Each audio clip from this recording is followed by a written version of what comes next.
SP સાહેબની સૂચના અનુસાર ભુજના ભીડ નાકાથી સરપટ નાકા સુધી તાજિયાનો રૂટ ઉપર ફૂટ પેટ્રોલિંગ કરાશે। ફૂટ પેટ્રોલિંગ દરમિયાન A division, B division police staff તેમજ સિટી ટ્રાફિકના લોકો જોડાશે।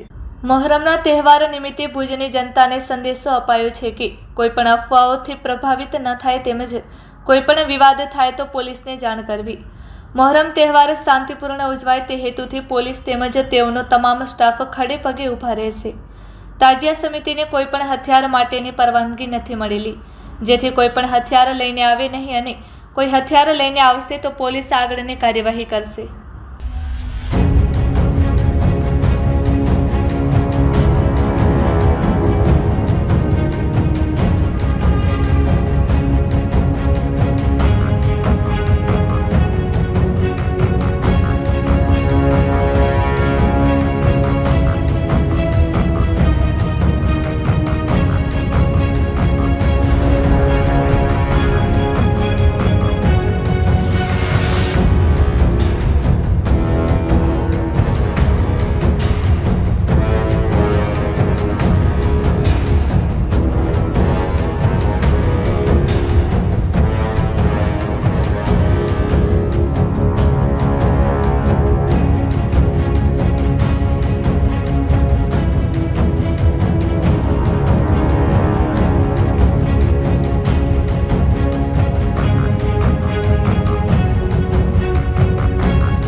આજરોજ એસપી સરની સૂચના મુજબ ભીડ નાકાથી સરપટ નાકા સુધી તાજિયાનો જે રૂટ છે ત્યાં ફૂટ પેટ્રોલિંગ આજે કરવામાં આવશે।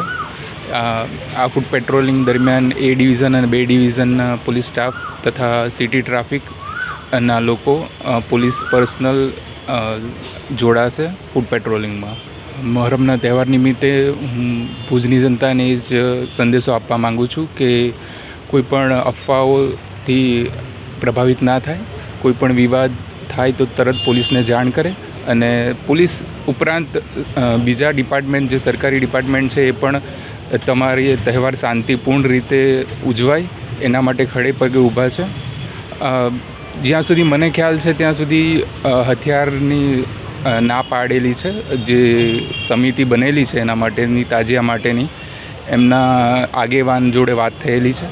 એમણે કોઈપણ હથિયારને પરમિશન નથી આપેલી, તો આશા રાખીએ છીએ કે કોઈપણ હથિયાર ના લાવે અને લાવે તો એ લોકો જાણ કરશે પોલીસને, એ પ્રમાણે આગળની કાર્યવાહી કરીશું અમે।